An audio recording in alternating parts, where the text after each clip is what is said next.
Hello and welcome to Culture Vibes, the Federal special program in which we talk to writers and artists about their work. Our guest today is Pallavi Rebbapragada, author and journalist who has written this illuminating biography of Nandini Satapathy, the first woman Chief Minister of Odisha and a close confidant of Indira Gandhi till the point of emergency when they fell out. Pallavi, welcome to this episode of The Federal. Thank you so much for joining us. Thank you so much for having me here. Great. So, just to begin with, Pallavi, as you write, I think, in the prologue, that you stumble upon the story of Nandini Satapathy in an obit written by Khushwant Singh. And what sort of really bothered you in that tribute was that he sort of Khushwant Singh sort of uh, wrote about a drinking problem in a way that was really men tend to do to dismiss women, right? So if you could tell us a little bit about what you found fascinating about Nandini Satapathy and how you think history has sort of erased her. Thank you.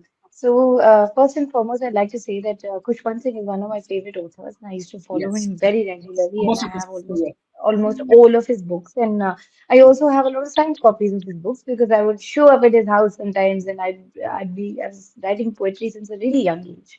So I was very fond of him, and that's how I used to keep tracking what he's writing. So this Right. was an obituary that I came across, and he talked about how she was not being able to, she handle her drinks, or something on those lines. Hmm. Now, when you sort of find out about Nandini Satpathy a little bit, you see that okay, she was chief minister of a state. She was in Indira Gandhi's Council of Ministers. Yet, in a document as important as the obituary, where you're trying to condemn somebody's life, you talk about how they had one drink too many, and that is also stemming out of a problem of depression, a problem of health, a lot of those things. And this is Kushwan Singh, somebody who takes a lot of pride in drinking, somebody who's written books on scotch. And he's, a very public drinker. For him, life was a celebration. So I Right. felt a little bit deceived. As a woman, I felt like, maybe this was not the way to reduce woman's life to this. So I sort of, and when these kind of things affect you, they stay in your memory. And years later, when I was at First Post and I was doing a story on TNC and BJD offering the reservation to women candidates, that's when I actually realized that this story now needs to be told because no one's written about Nandini Satpathy. There is very little known. Perhaps lawyers know her because there's a very famous case called Nandini Satpathy versus P.L. Dani, but they also know just the name and the case. They don't know the woman behind this. Like this was a woman who lived so beautifully, so bountifully, so the highs and lows of politics. She's literally, hobnobbing with celebrities as, INB minister. She's the, prime minister's really close friend.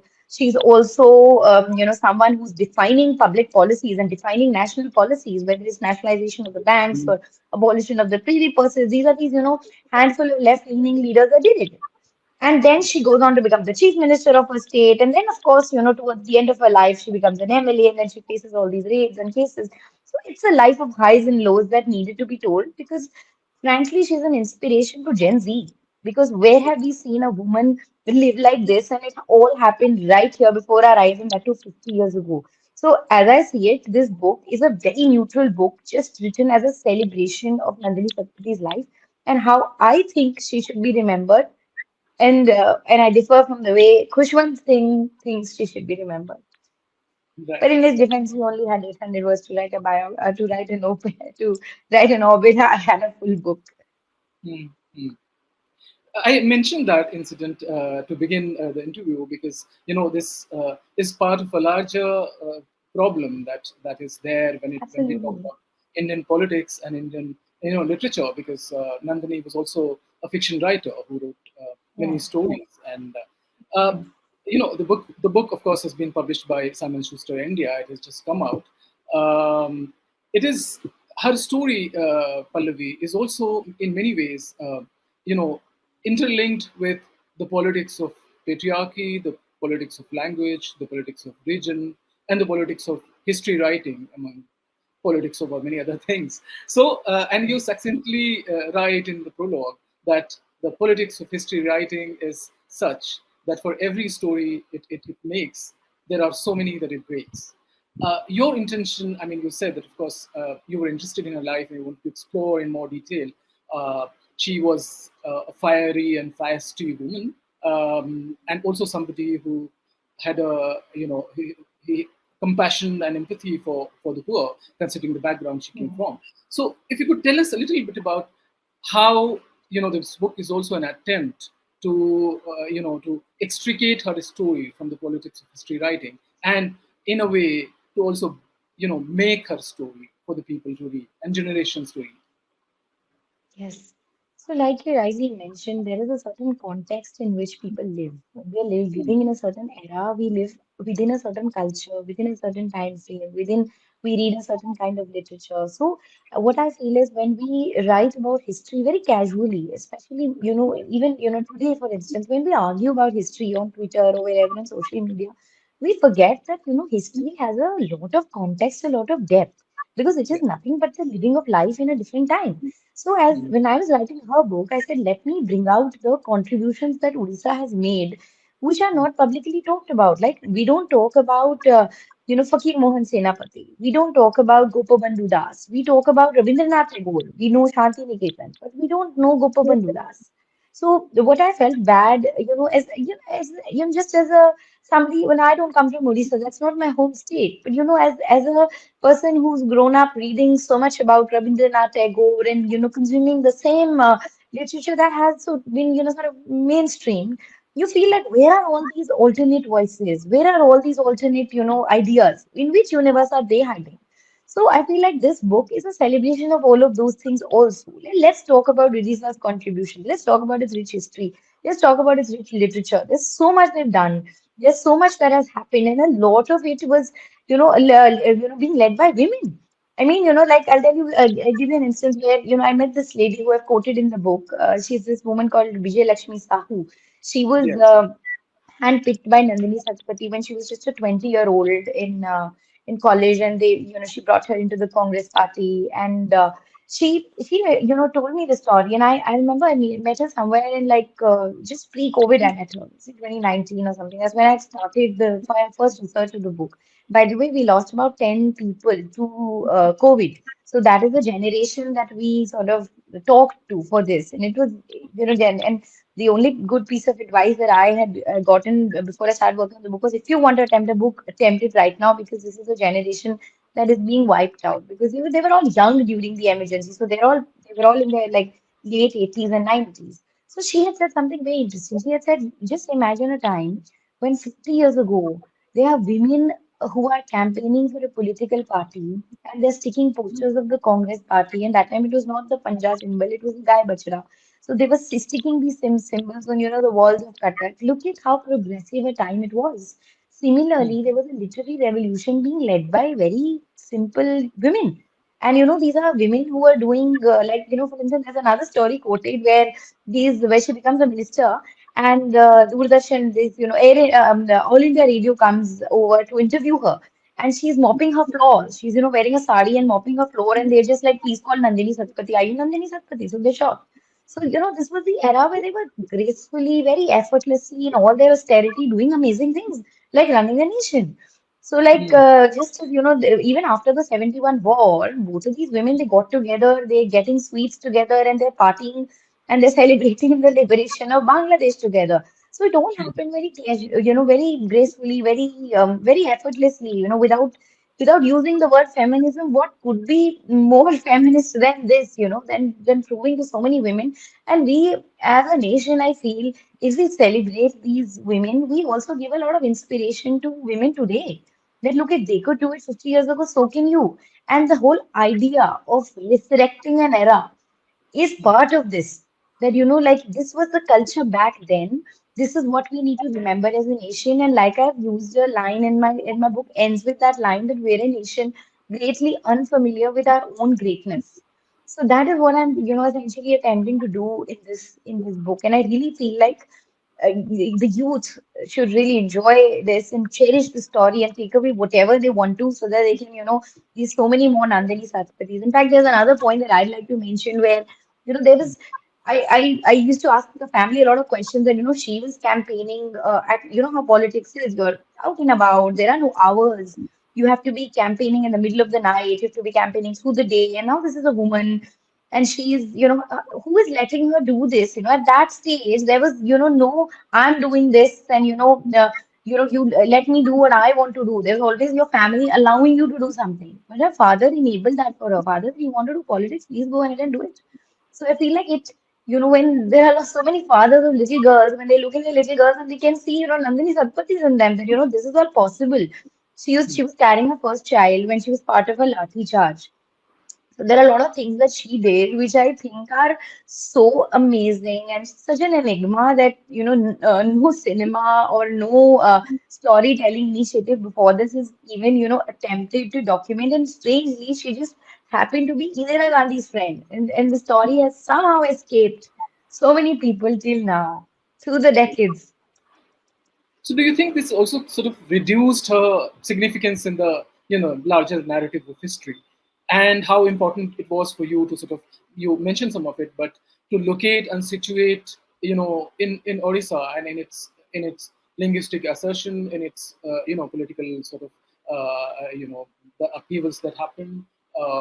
If you could talk a little bit about that as I feel like the way history is documented and the way history, especially political history in India, it becomes about few heroes and some icons that we're looking to create.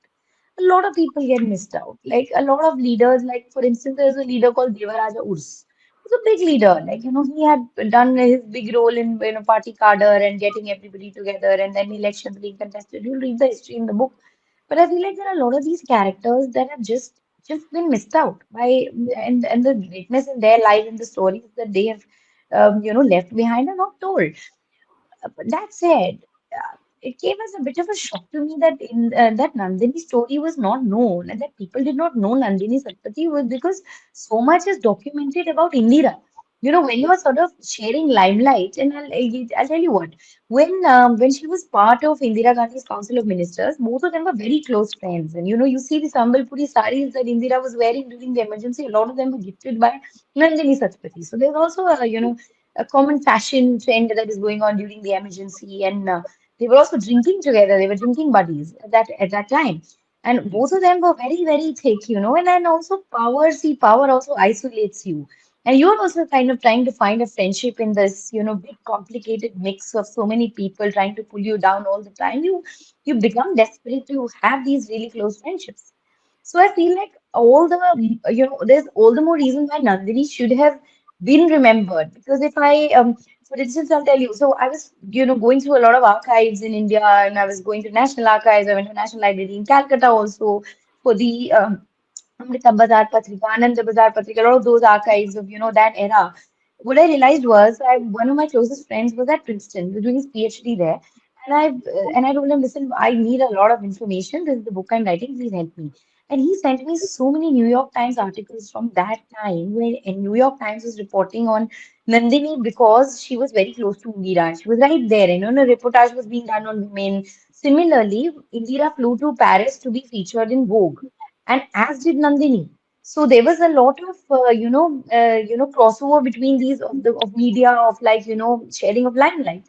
So which is why I find it strange that her story has escaped completely. And I'd like to believe it is not by design, but it's happened. So it came as a bit of a shock because a lot of like even the pictures are like quite, this is the most talked about family in politics. And there's somebody leading a life parallel to their lives and that too intertwined with their lives.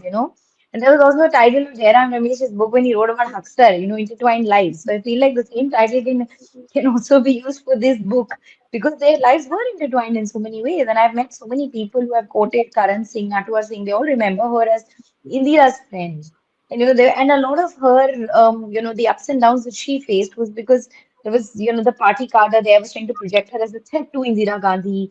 They both had one, at that problematic son problem where, there's Sanjay Gandhi parallels being drawn with Tathagat Satpathy. So the stories were pretty similar to, each other, which is why, like, you feel like there should have been more. And also, there's an interesting journalist who I met the other day when I'd gone for a book signing, who said something so interesting, and I've written this in the book, that Gulzar's auntie was perhaps loosely inspired by Nandini Satpathy's life, because a very similar incident has taken place in her life. And although I could not get through to Gulzarji for some reason through the process of the book, I've just written that perhaps it was this, because there was a lot of controversy around Andhi also. I mean, there was a streak of white on her hair, which sort of people thought this is Indira Gandhi's story. But when I was writing Nandini Satpathy's book, it was actually her story. Because when she was contesting Cuttack elections, there were posters put up and maligning her character and things like that. And then she had done exactly what that character, as Suchitra Sen, had done in the movie, where she told her secretary, "This is my Cuttack. I'm not scared of anybody here. So this is where I've grown up. This is where I've stuck posters on walls and I've risen up as a student leader. So I'm not Right. scared." So I feel like that parallel is there. So it's quite interesting the way her life is. It's been very entertaining for me for like the last 4 years. I've been living with her in my mind and in my life. So it's interesting. But how would you look at the rupture in their relationship? Of course, it was due to emergency because she sort of defied her order and saying that in a democracy you cannot really sort of come down on dissent and in a way and that speech that she gave to Yeah, that also she said that in those many words. Uh, yeah, do you think that their relationship uh, sort of was ruptured forever after the emergency, or there is a particular incident at some point in the book when you write that even after the fallout, they stayed in touch, and yeah. could you talk about how their relationship sort of uh, you know uh, this bonds grew through the decades, and Yeah. what kind of impact did emergency have? Yeah. So I'll answer the second bit first. Yeah. When we were in a political system, the playing out of politics is actually quite harsh. You get a position, you don't get a position. You get nominated, you don't get nominated, and that sort of brings friction into relationships. That's a very common trend in politics because there are only so many people who can get elected, or only so many people who can have their way. And that said, people in the political system, all of them have very strong views because that's why they're there. But what happens is that the friendships that you make are usually deeper than all of these things because ultimately you're human. Even in politics, you're human. And this is something I realized when I started observing the political systems very closely. And then I realized that, there is a lot of cross-party people talk to each other. They will be connected with each other because it is not the binary of we like each other or we hate each other as it is projected. Because that is a narrative that is easy to project, but it is not so. At least in my humble opinion, it is not so. So the friendship of like, of course, it got damaged to a great extent. Where look, I'm your friend, and this is what I want to do, and you didn't support me at that time. And Yes. that is why I moved away from the party. In fact, she started a new party, the Babu Jagjeev and Ram called Congress for Democracy. So it was not a very, very happy exit from the Congress. And the Congress is not something she would have easily exited because she built the party cadre in a very big way. So Hmm. but that said, she also shared a very personal equation with Indira, where they were going and watching plays together, they were discussing their personal lives together. So all of that, and sometimes what happens is that some bit of that friendship does remain intact. You do feel bad when somebody is in a really bad state. So Nandini was also a very warm, simple person at heart. So she, felt that, even when Indira died, she felt very bad. Like, it made a dent in her heart as well. So, and before that, the other aspect is that, of course, the emergency was something that she opposed, vehemently opposed, because here is a person who is a communist. Here is a person who is the daughter of an author called Kalindi Charan Panigrahi. Her uncle was Bhagavati Charan Panigrahi, who laid the foundation of the Communist Party in Odisha. Now, communism in those days was nothing, not very different from basically intense freedom struggle. You sort of aggressively want freedom. You aggressively want balance in society because it is a lot of inequality. So she's come from those roots. And she was Sarvodaya Kanya. She's worked with, she's followed the Sarvodaya movement closely. Then she becomes a follower of Aurobindo. So there is a Right. lot which she has brought with her to politics. It's not like I just entered Rajya Sabha and I just entered the Congress party and here I am.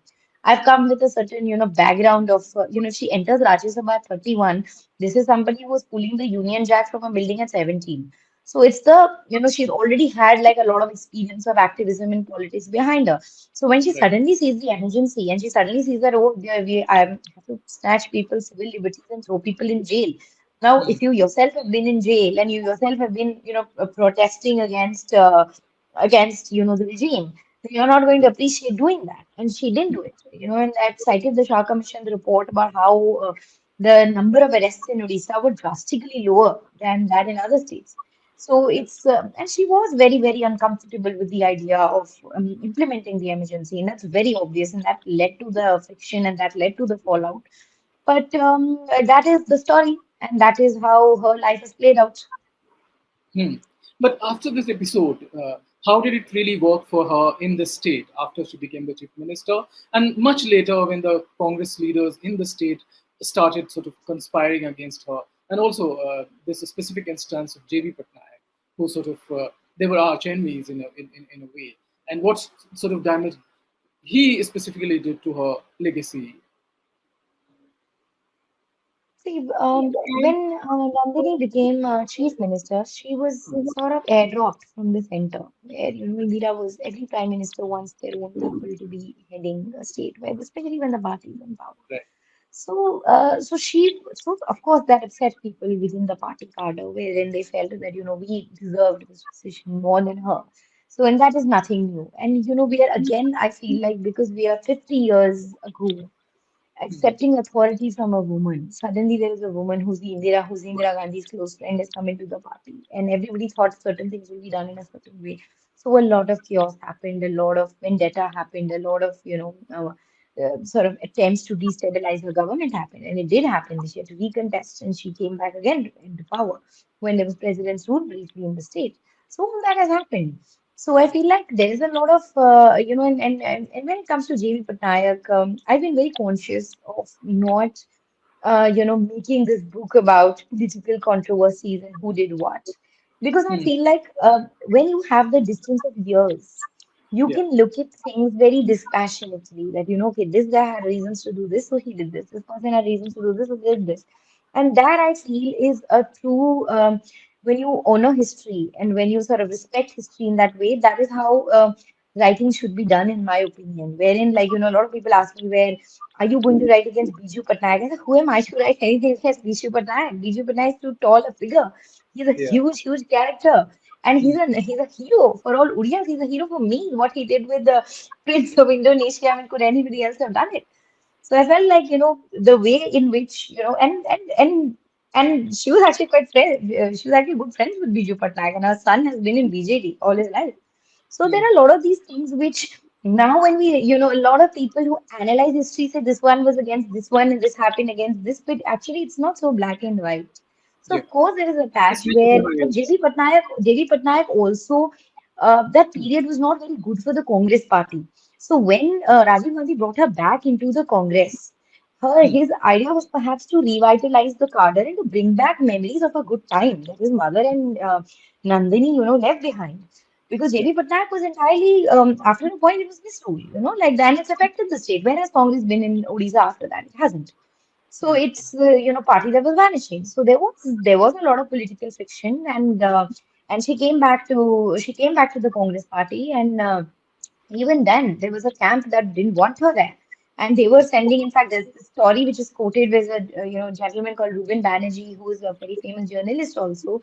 He was in a bureau there and he was a reporter. And those times, those days, they would have these, fax machines that would send out these stories. And like you would use a fax to send out your fax to the bureau, to the head office from the bureau. So he noticed that a lot of people were sending these faxes to the Congress headquarters, and then he realized that, oh, there's some problem here. And then that's when he found out that she's going back to the Congress party. I've quoted the story, and I found it very fascinating because, I mean, at least thankfully we are not in an era where we have to send out a fax every time we send out a story or input. So I pity that generation that had to struggle with technology. So Yeah. that was also interesting to note that there was so much tension even then when she was coming back to the party, Can't have it, but then politics is like that, you don't want to give away your share of power to anybody, especially if you have memories of suddenly if there's some important person who comes in and takes away everything, there will be resistance. True, true, absolutely. One of the two of her, in fact, most significant achievements, and that you have specific chapters dedicated to them in the book, and that is, one, her role as IB minister during the 1971 liberation war of Bangladesh, and as chief minister, her land reforms and her efforts to sort of redistribute land in the state. Do you think for these two also she has not been given her due? And it's Of not course. being written about Yeah. so much. Absolutely, absolutely. I mean, we've not looked at the 71 war. In fact, interestingly, I'll give you another story from my book writing experience about this. When I created the first manuscript, there was no mention of the 71 war because I didn't know that this has happened. And this is me who's intensely researching, trying to find out what has happened, what has not happened.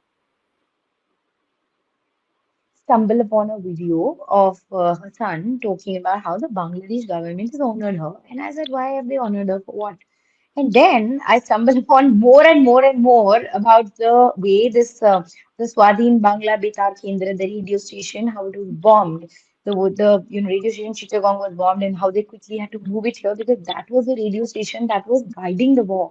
It was a civilian led, like Bangladesh didn't have any army as such, the way Pakistan had a trained army. These are people who had to train their civilians to fight, and they needed the radio to motivate them and to tell them that look, you're Bengali before you're Muslim, and the entire war was fought on those lines. Yeah. So the entire setting up of that and facilitating that, and also this is somebody who spoke fluent Bangla. So she actually crossed the border. She helped the Mukti Bahini with money, with arms, and she did a lot of legwork. She was in the refugee camps, the Mukti all those things I feel I also did not have in the first version that I produced, which is, a year and a half to start writing it. So all of those things, and I've quoted a lot of people from Bangladesh who remember her, artists and dancers, and in fact, even some military people who have been honored, the 50 years of the war, they've been honored. So all Hmm. of those things I've, written about. So I Yeah. feel like this aspect of the 71 war is a complete hidden gem wherein we don't know who the real players in that war were, and just because we have a very military perspective and a very political perspective of that war, but actually it was being fought in so many layers. So, in fact, I've brought in some cinema also into it, where, the song Dammarodam was being shot at the exact same time when those planes were flying, and. Right. To conclude, Pallavi, you write and towards the end of the book that there is a general tendency on the part of people in India, and that we tend to compare. When we in order to appreciate and understand one life, we Yeah, always sort of yeah, do that in comparison with the other, and that is why yeah, that's how yeah, we tend to people would say that yes, Nandini Satapathy was the Indira Gandhi of Odisha. However, yeah. what is important today is to study, understand, and appreciate life of every individual in their own right, and that's what this book Absolutely. does in many ways and beautifully. You bring that Absolutely. flair of a feature writer to the book. There are very Thank very you. interesting nuggets from the life one has to relish. There are so many things about her literary career. For instance, she translated, this book by Laja. Muslim monasteries, Lajja, in fact, and then of course Yeah. the autobiography of Amrita Pritam, that's Rasidi Ticket, revenue stamp Yes. into Odia. Yes. So there's so many details that one gets to know through the story. One last thing about, of course, Indian politics has taken a different turn now One for the one last. teeny detail, interestingly, why Amrita Pritam named her biography the CV ticket was because again, Khushwant Singh had told her that your Yeah, life story is so frivolous that it can be written behind a bus ticket. revenue stamp. So Yeah, she then yeah, revenue stamp, sorry. And then she yeah, renamed her book the CV ticket. So when I was writing, I said, wow, Khushwant Singh just gets the best out of, women writers. So right, he's done it again, trying to push me to do my best too. right. So Yes, one that's last true. question. The point that you made, is so relevant that, she's not the Indira Gandhi of Odisha. She's not. She's the Right. Nandini Satpathy of Odisha. And we have to respect people in their own uniqueness, in their own individuality. And that is how we honor the diversity, we honor the multiplicity, we honor what we are blessed with in terms of icons. And these are Right, people who've made our nation so amazing. Like, there were books and everything comes together. I'd like to actually also mention that Parliament has done a very good thing by digitizing all of its archives. So it's hmm, gotten very easier to read a lot of these parliamentary speeches, from back in the day. And right, a lot of it connects when you watch, cinema. I did a lot of watching of cinema because it was IMDb. So a lot of hmm, movies they're producing on Russia with Raj Kapoor, and they're celebrating those movies that they're producing on Russia. There are a lot of hmm, children's films that they're doing to, sort of because Nehru and children came together. So there was a lot of all that was happening parallelly.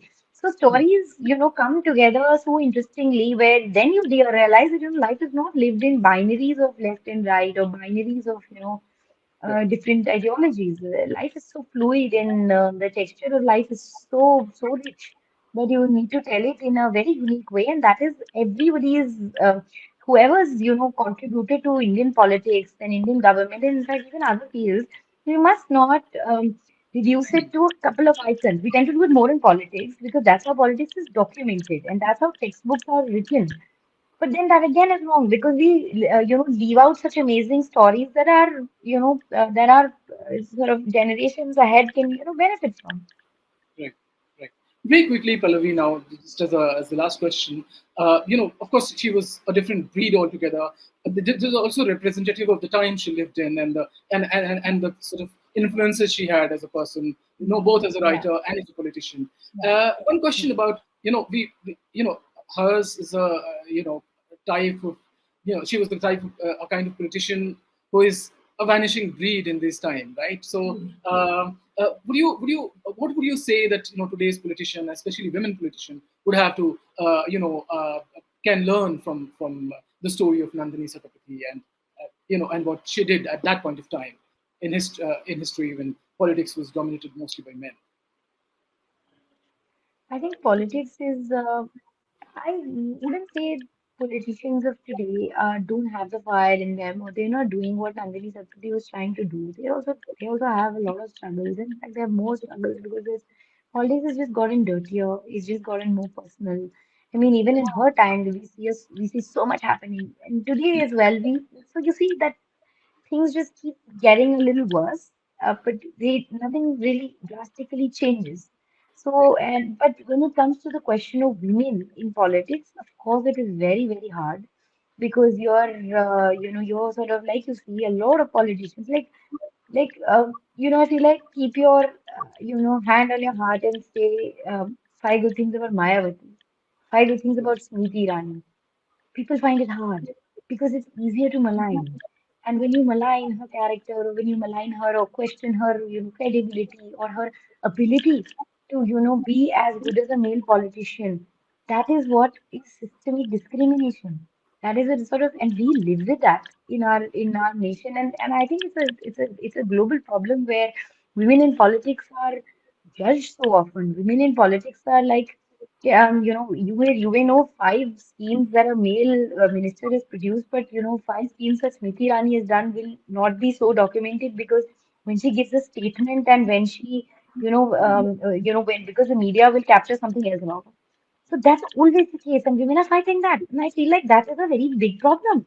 And this is a cross-party problem. I feel like from Mamata Banerjee to Smriti Irani, it's to Bhua Mochra to like wherever, I don't know what kind of documentation is done on women politicians. It's only about how the woman is fighting or how the woman is wrong or what her character is, or it's always something other than her work. Right. So, which I find very problematic, and I feel like it was being done then, it's being done even now. So, that is a challenge which we maybe perhaps after my attempt there'll be some narrative on this, some discussion on this. Absolutely, and that's what the book achieves. And that what it does is actually whets our interest in the story of Nandini Satapathy, and in fact, one is curious to know more and more beyond this book as well. I don't know how much Yeah. material is available, but thank you so much, Pallavi. It was really Thank you uh, so uh, much.